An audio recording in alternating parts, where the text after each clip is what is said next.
So I asked which was the second worst Steven Seagal movie after Attack Force, and this one got the most votes. This is 2016's End of a Gun.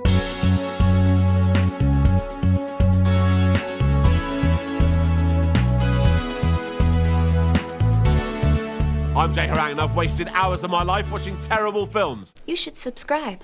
So we start in this car park in Paris where this guy's knocking his girlfriend about, but someone's coming to ruin it. And oh look, it's Big Steve. Big Steve's like, I'm sorry? because he doesn't talk, he breathes. And the guy's like, no, you piss off. So Big Steve kicks his head in. He's down but not out and doesn't want to be embarrassed like that in front of his girlfriend. So he pulls a gun out.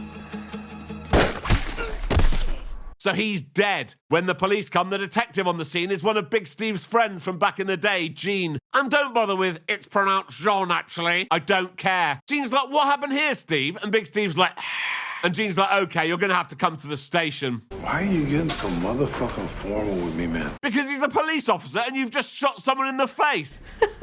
I'm a fucking ghost over here, man.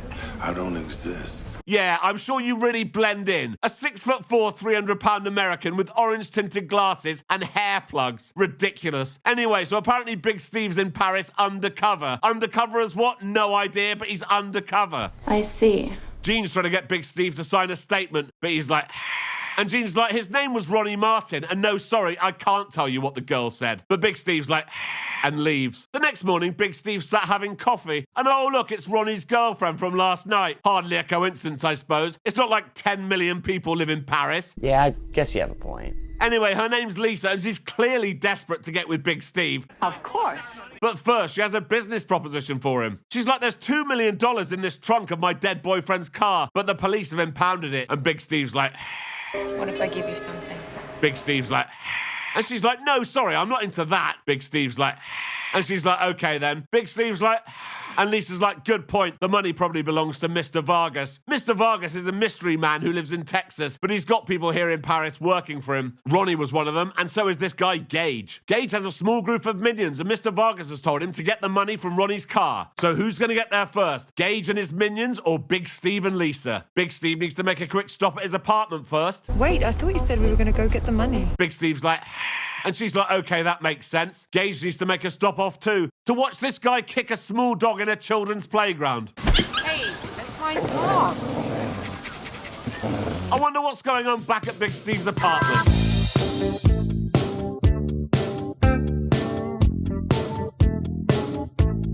And then they bang. Ew. Gross. That's disgusting. Afterwards, Big Steve's like, and she's like, you weren't bad either. Yeah, right. Big Steve explains to Lisa that once they get the money, they're going to need to disappear. So she needs to grab all her stuff. Lisa's like, where are you going to go? I got a friend who lives down in Key West. He's trying to set me up down there. Maybe I can come with you.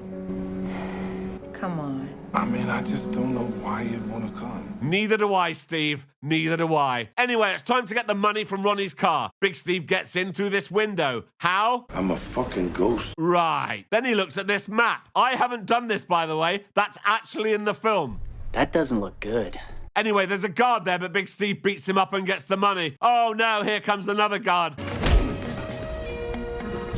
So Big Steve and Lisa drive off. They can't go back to his or hers, so they go to this hotel. I should have kept my room at Hotel Jolie. Stop pretending to have standards, Lisa. You've just had sex with Big Steve. True. In the room, they count the money while the cameraman focuses mostly on Lisa's ass. Boys will be boys. Meanwhile, Gage and the dog kicker arrive at the car. Oh no, the money's gone. Oh no. Gage knows it was Lisa because she's the only one who knew the money was in there. So he goes to her apartment, but of course nobody's there. Luckily for Gage, one of his minions has a contact at the phone company who's managed to pinpoint her phone at the hotel. So they go there. Gage tells the manager that he's looking for a man and a woman. He looks like a cop, she looks like a stripper. No, he doesn't look like a cop. He looks like an absolute twat. Yes.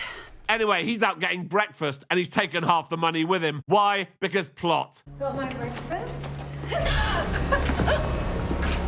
Gage finds half the money and he's like, right, where's the rest? And she's like, I don't know. And oh good, Big Steve is back.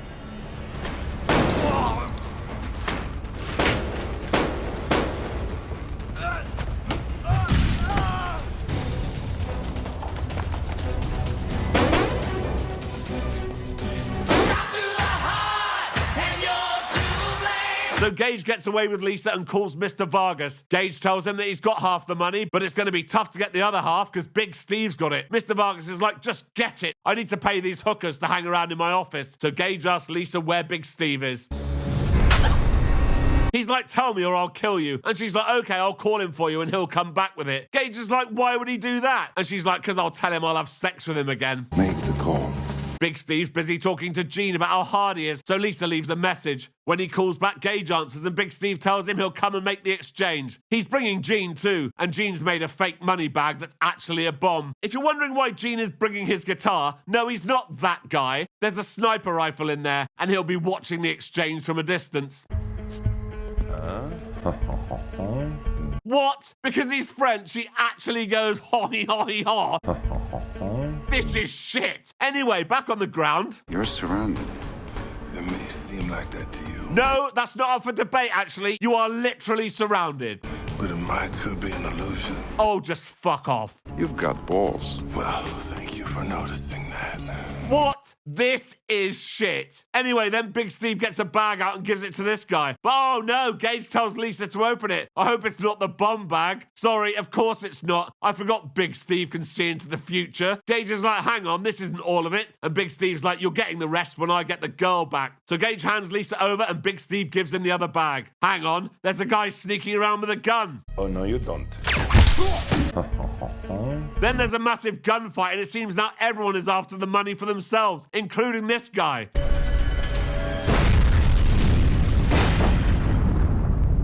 So he's dead. Someone's dad has come back early from the pub and thrown a knife into Gage's chest. So he's down. The same guy shoots Gene. Then this happens.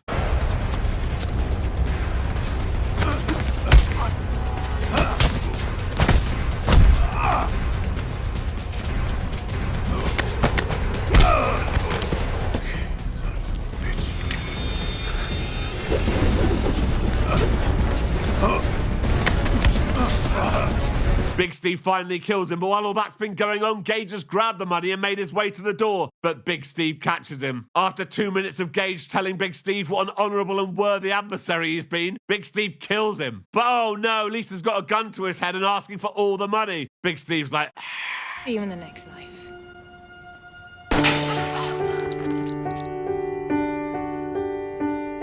good work, Gene. So they drive off, share the money, and that's the end of the film. What a pile of shit. So until next time. Thank you for watching this video. Please like and subscribe. And please consider joining my Patreon. There's a link in the description. Thank you.